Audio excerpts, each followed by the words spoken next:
Paul, just an incredible game of football. You threw to Wembley. Just what can you say about your team today? I think the first thing is to go behind twice to a counter-attacking team.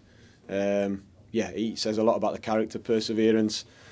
Yeah, and I think the game would have been a fantastic watch for everyone in the stadium, at home, on TV. Certainly, both teams played the part in that. And for us to get the winner with such a goal at the end of the game, probably capped off what the game deserved, really. Obviously, we're delighted with the result. I'm happy with the performance. And like I said, I think Blackburn as well played the part in it must have been a thoroughly entertaining game for everyone.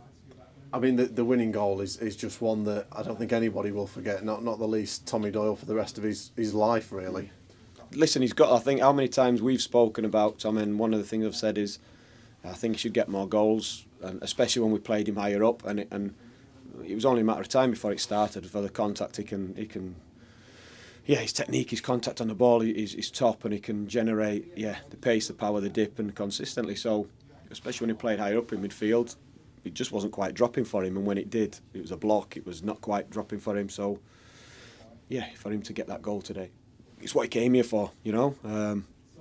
So we're really, really pleased with, like I said, I am the performance and the attitude of the players, and then obviously the result as well. I mean, talking about goal scorers, Ollie McBurney, was he about to come off when he scored? You never know, will you?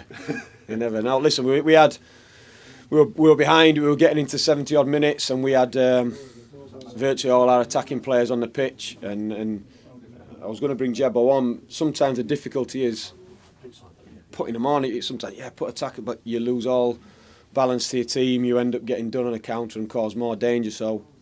I think that's why it's always important to try and have a plan of what the shape may look like as and when you're putting attacking players on, and likewise taking them off. So, Jebbo was about to come on. But so maybe Mac and Ollie thought he was going to be coming off and thought better pull his finger out. I mean, a lot of questions were asked to your team last weekend, Paul, after the defeat to Luton. I mean, you must be pleased how well they've responded this week, going behind in 2 games of League and Cup and coming through both. Yeah, it's part and parcel of football. We know we're always going to get judged. That's what you do. But I think the funny thing is, I think people in football, so myself, the players, the staff, you've been in it, and you get used to it. That's what it is. I think it's everyone else around the club who panicked and spooked by it all. Fans, you panic, spooked by it all. But it's what adds to the job. What I love about it's what adds to the games, the game day today. And if everything were easy and straightforward, you'd never feel as good as you do today after a win like that. So it's all part and parcel, but that's why I just enjoy it. You know, for us, the next fixture will be in April. So for us to be in with a shout of automatic promotion and still be in the FA Cup semi-final is a huge, huge achievement for everyone connected with the club. So, but we'd love to cap off a really special season. You've had success at Wembley before. I know I was there when you beat Millwall in the playoffs with Barnsley. Just for you personally, what does it mean to be going back to Wembley this time with Sheffield United for an FA Cup semi-final? It sounds great. That it sounds unreal. But listen, I've been fortunate enough, player manager, to go there and win. I've also been there and lost as a player, lost as a manager when Spurs played there as well. So I've been one of the fortunate ones, I think, where I've managed to get to Wembley a few times and enjoy it, but I was surprised how many players are coming off there in our squad who've not played there or not been there. So it's going to be a big, big occasion and one that everyone should enjoy. Just serves to highlight what this competition means, doesn't it? And how big an achievement it is for a team, even at championship level, to get to the semi-finals. Oh yeah, it's huge. I mean, you look at the history of it, it doesn't tend to happen. Last championship club at a final, 2008 was it, something like that?